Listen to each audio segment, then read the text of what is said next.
2차 세계대전에서 낙지가 승리한 대체 역사를 다룬 더 뉴 오더 모드. 이 세계관 속 실존 인물들은 어떤 운명을 맞이했을까요? 이번 영상에서는 마지막으로 트너 모드 속 지도자들에 대해 이야기해보고자 합니다.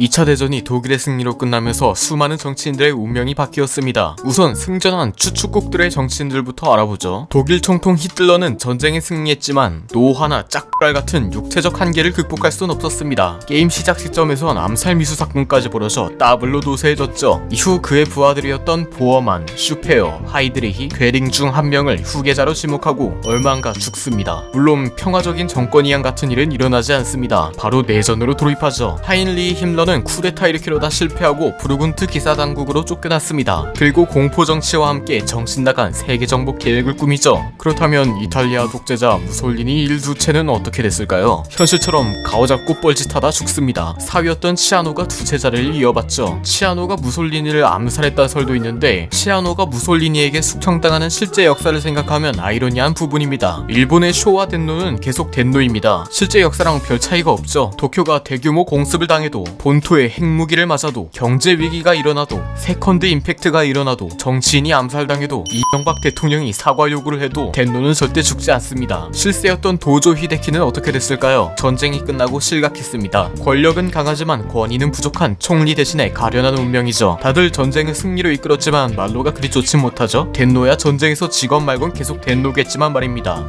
연합국은 어쩌다 패배하게 되었을까요? 가장 중요한 분기점은 스탈린이 아닌 부하린이 소련의 지도자가 되었다는 것입니다. 부하린은 실제 소련과는 다르게 중공업 육성에 실패하고 이는 전쟁 패배의 결정적 원인이 되었죠. 한편 스탈린은 말기에 부하린을 밀어내고 잠깐 동안 지도자가 되었다는 이야기가 있습니다. 소련 멸망 이후 벌어진 서러시아 전쟁을 지휘했단 말도 있는데 이발 뭐가 어떻게 된 건지 확실한 게 없어요. 애초에 이 모드 자체가 설정 변경이 잦다 보니 그냥 본인 마음에 드는 이야기를 정사로 채택하는 게 편할 겁니다. 일단 서시베리아 인민공화국을 세우게 된다는 건 확실한 것 같습니다. 한편 미국은 어떨까요? 루즈벨트 대통령의 뉴딜 정책은 반응이 좋지 않았습니다. 보수 인사들에게 사회주의적이라는 비판을 들으며 소련 지도자 부하린과 비교당했죠. 상황이 악화되자 루즈벨트는 삼선을 포기하고 1940년 퇴임합니다. 이후 별별 시원찮은 대통령들이 2차 대전을 말아먹고 위기에 빠지자 공화당과 민주당은 연합했습니다. 나머지 세력들이 모여 국민진보동맹 NPP를 만들게 되죠. 게임 시작 때는 리처드 닉슨이 대통령인 상태입니다. 현실 역사보다 더 빨리 취임했죠. 그래서 사임도 빨리 합니다. 다음은 영국인데요. 처칠은 전쟁에서 패배한 이후 죽었다는 이야기도 있고 캐나다로 망명했다는 이야기도 있는데 일단 주력은 아닙니다. 국왕은 에드워드 8세인데요. 실제로도 낙지를 좋아하는 왕이었다고 하죠. 프랑스는